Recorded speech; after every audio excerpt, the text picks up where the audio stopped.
Start your daylight. Start it right. Start it with Breakfast with Bread.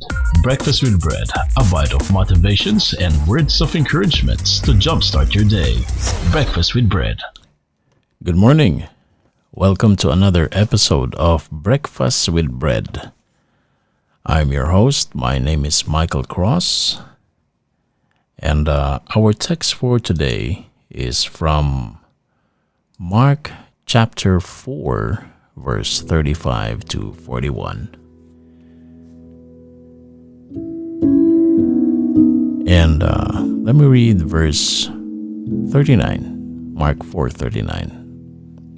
He got up, rebuked the wind, and said to the waves, "Quiet, be still." Then the wind died, and it was completely calm. Mark chapter 4, verse 39.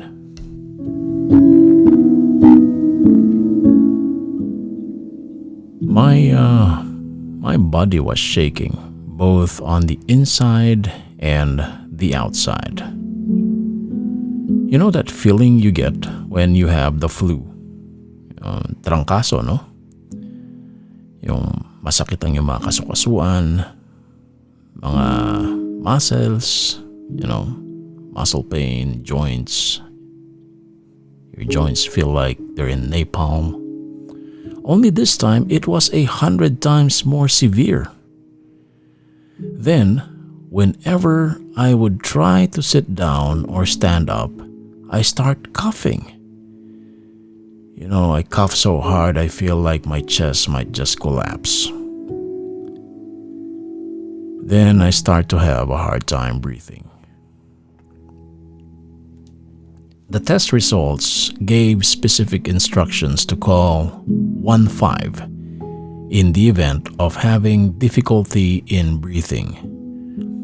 1-5, or the number 15, is the number for SAMU, SAMU, here in France. Service de Aide Médicale Urgent, or in English, we say equivalent of, it's like the equivalent of Urgent Medical Aid Service. That's in French. March 1, 2021, COVID-19 got me.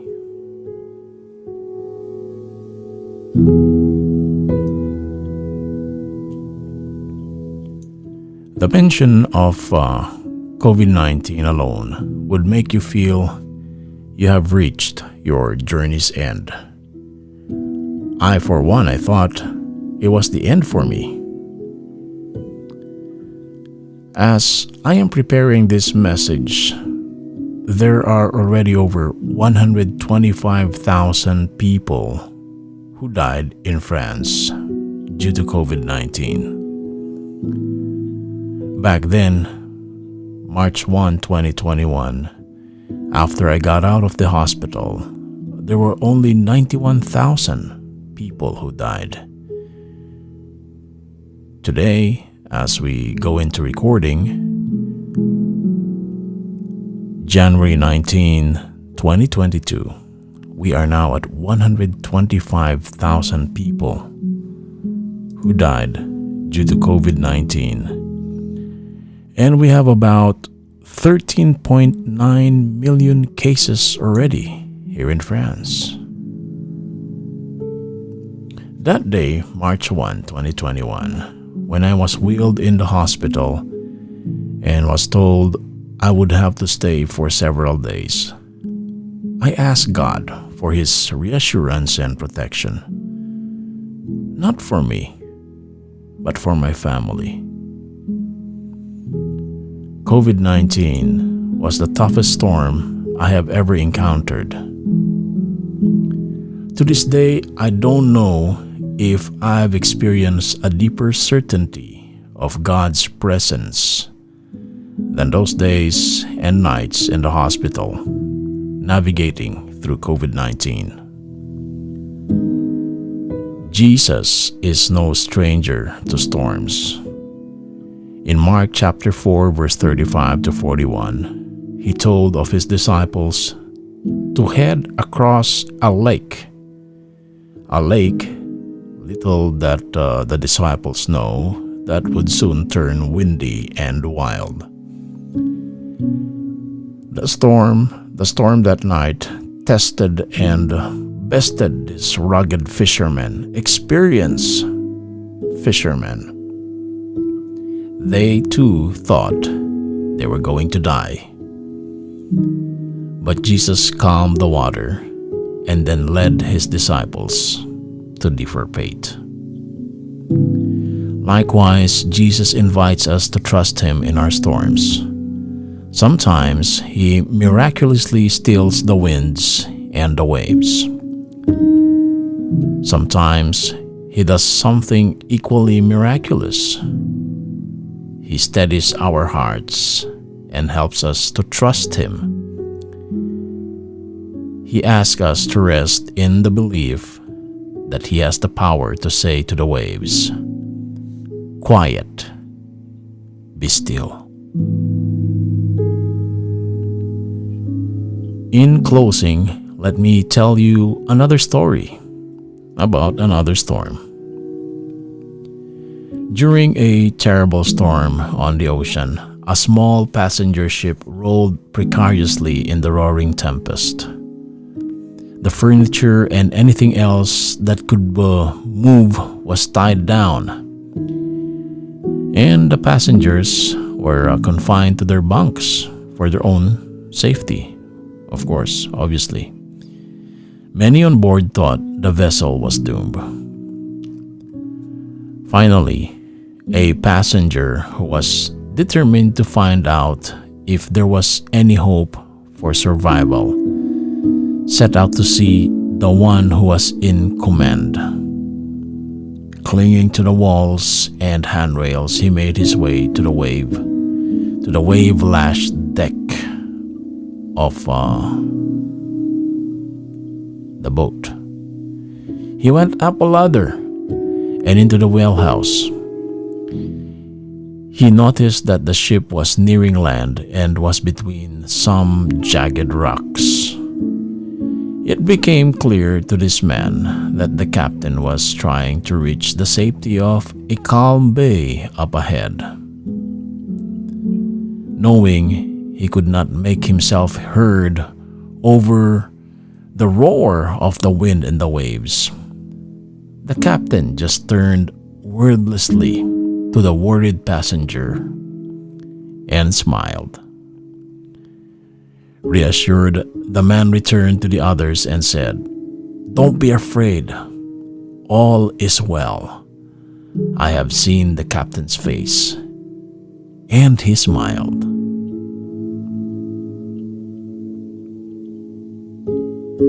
Friends, when we are battered by the storms of life, beaten, cornered by one storm after another, we may be tempted to give in to feelings of hopelessness, depression, feelings of loneliness, feelings of no way out, and you just want to opt out. But if we look to our sovereign captain and commit our way to him, as in Psalms 37 verse 5 tells us, we will find peace even in the midst of turmoil. We can trust him to bring us through the storm. Yes, even through a COVID-19 storm.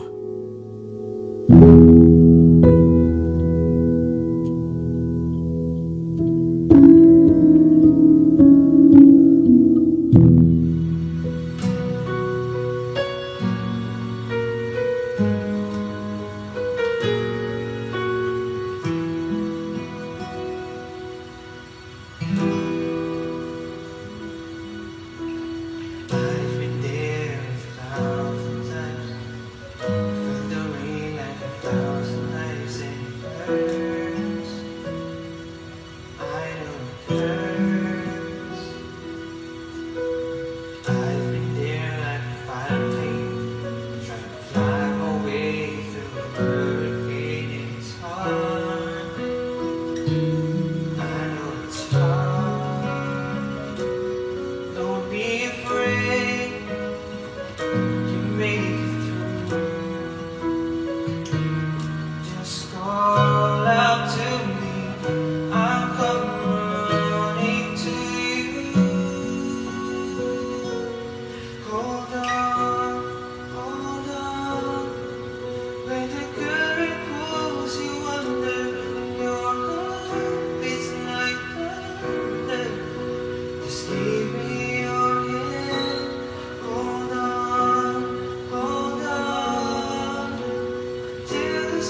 Amazing Alan, meadow scene, take one. Are you ready, Alan? You got it, guys. And action! Amazing Alan will now attempt to remove a handful of honey from a giant Mongolian beehive to show how dangerous it is to fool with temptation. No problem. I know how to put bees to sleep. Nee. Amazing Alan thinks he has a plan to handle this situation, just as we often feel we can handle any temptation if we're careful. Pretty good, huh, guys? I guess Alan can handle this situation after all. Normally, if not dealt with properly, temptation will lead to sin, which leads to pain and separation from God. And your arm could get stuck. Excuse me? No problem. Just a small tug and... Once again, as Alan disappears across the meadow, he is illustrating the most effective way the Bible gives us for dealing with temptation. Run. Another message from Lifeline Productions, the comic strip of radio at lifelinepro.com. You've just listened to Breakfast with Bread on Cool 97.5, the only Christian FM station in Baguio City.